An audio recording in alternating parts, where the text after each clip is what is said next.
In this video, we're going to discuss about different types of discontinuity. Pero bago yon, i-review muna natin yung definition ng continuity. So, masasabi nga natin na continuous ang isang function at x equals c kapag nasasatisfy niya yung tatlong condition na to. Yung unang condition, yung value ay defined. Pangalawang condition, nag-exist yung limit. At pangatlong condition, equal yung value tsaka yung limit. Okay?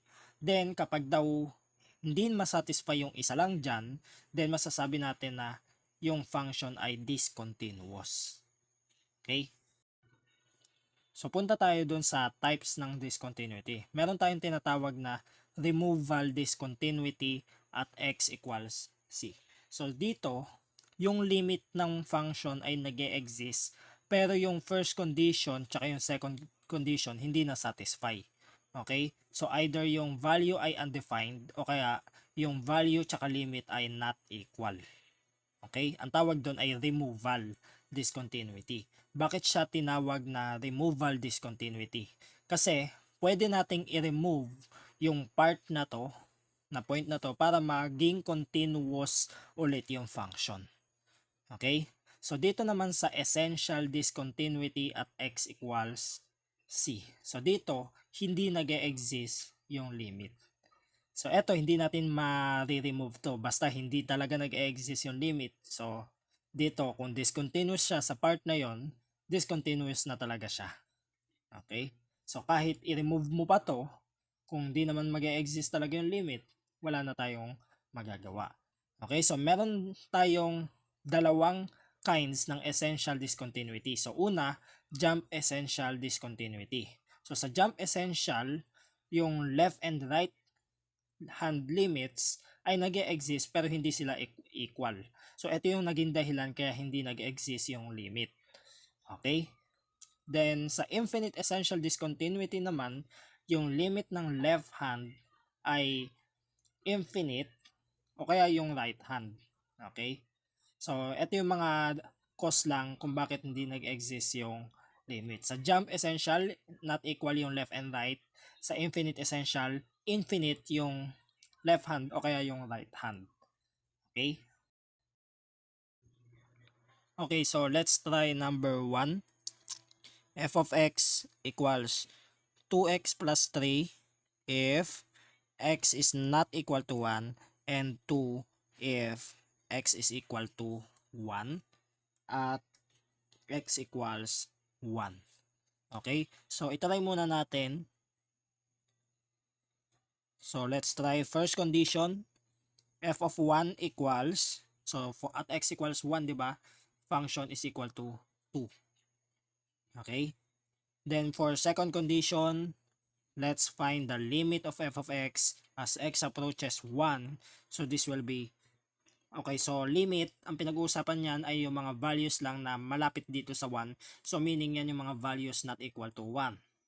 Okay, so ito yung gagamitin natin. So, 2 times 1 plus 3. So, this will be 2 plus 3 and this is 5. And as you can see, yung f of 1 is not equal sa limit of f of x as x approaches 1. So, therefore, yung f is not continuous at x equals 1. Now, anong type ng discontinuity to?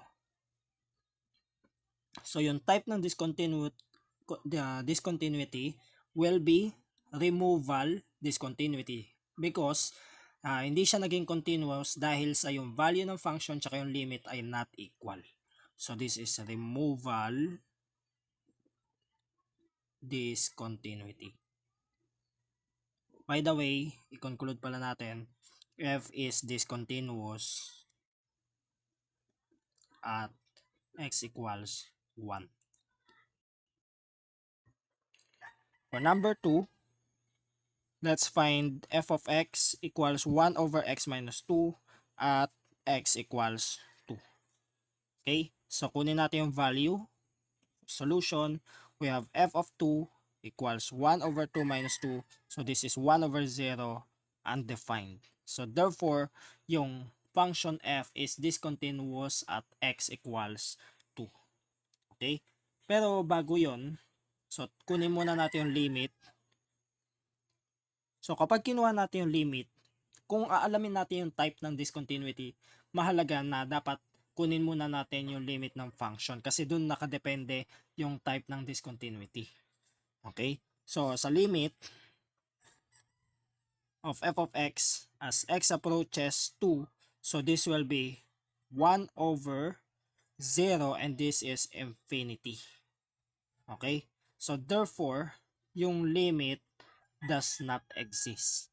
Okay? So, kung hindi nag-exist yung limit niya, therefore, this is essential discontinuity. Okay? So, by the way, f is discontinuous at x equals 2, and for the type of discontinuity, this is essential discontinuity, or to be specific, this is infinite essential discontinuity.